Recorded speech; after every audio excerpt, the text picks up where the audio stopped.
নিজেকে প্রধানমন্ত্রী দাবি করে ডোনাল্ড ট্রাম্পকে অভিনন্দন পাঠিয়েছেন শেখ হাসিনা, তবে প্রধানমন্ত্রীর প্যাডে নয়।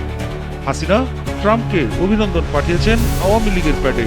সেখানে তিনি নিজেকে বাংলাদেশ আওয়ামী লীগের সভানেত্রী এবং ব্র্যাকেটে প্রধানমন্ত্রী উল্লেখ করেন। শেখ হাসিনার এমন অভিনন্দন পত্রে ট্রাম্প প্রশাসন বিব্রত কিনা সেটা নিয়ে অবশ্য এখনো কিছু জানা যায়নি।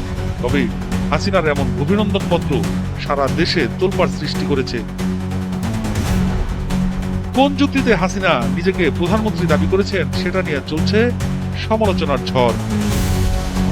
আওয়ামী লীগ ঘরানার মানুষ মনে করছে ডক্টর ইউনূস বিল ক্লিন্টন এবং হিলারি ক্লিন্টনের খুব কাছের বন্ধু, যে কারণে ট্রাম্পের কাছে ইউনূসের তেমন কোনো গ্রহণযোগ্যতা নেই।